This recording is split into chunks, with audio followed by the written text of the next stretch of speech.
The City of Arts and Sciences is in Valencia, Spain, and is designed by Santiago Cotrova. It opened in 1998, and each exhibit was built at a different time. There are 6 main buildings, each with a different purpose, and they all incorporate art, science, technology, nature, or etc. The Hemispheric is a movie theater made out of concrete, glass, and steel. It was the first building of the City of Arts and Sciences.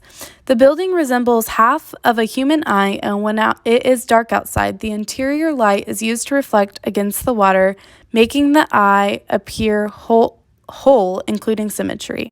The Science Museum is a very large building that has a lot of rhythm and symmetry on the exterior. The building being so large allows for a lot of area for the exhibitions. There is a glass and light element to this building as well, with having the majority of the building being glass and able to see in and out. The building has panels in between the glass, allowing for contrast. The Oceanographic of the City of Arts and Sciences is the largest aquarium in Europe. It is a symmetrical building overall, but also has individual concrete arches that are individually symmetrical as well. It provides a lot of balance and repetition in the way that the building looks. All the glass panels are the same size. The Palau de les Artes was the last building to complete the City of Arts and Sciences, and it holds all the fine art showings. The shape of the building from its profile is not symmetrical, and it plays with many shapes, but the 2 sides of the buildings resemble each other. It is very unique because it doesn't have the element of rhythm that the others do.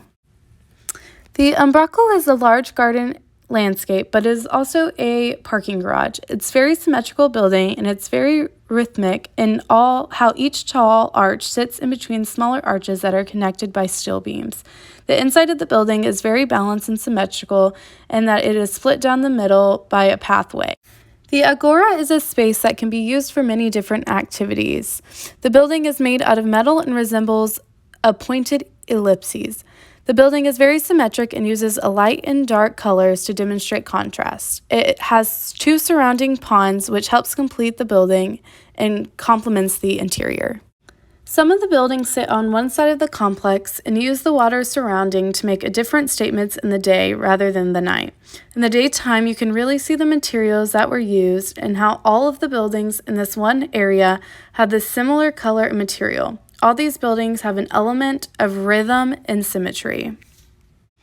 In this picture of 2 of the main featured buildings, you can see that both of these buildings have light that is sourced from the inside of the building that reflects off the water. Both of these buildings have a vertical line of symmetry in the day and then an additional horizontal line of symmetry at night. By doing this, it makes the buildings memorable. The buildings on this side of the park have a very big difference in regard to scale, material, and color. By the buildings being so different, it helps the visitor recognize how each of the buildings has a different purpose and meaning. The City of Arts and Sciences is an amazing complex that has inspiring architecture. Thank you for listening.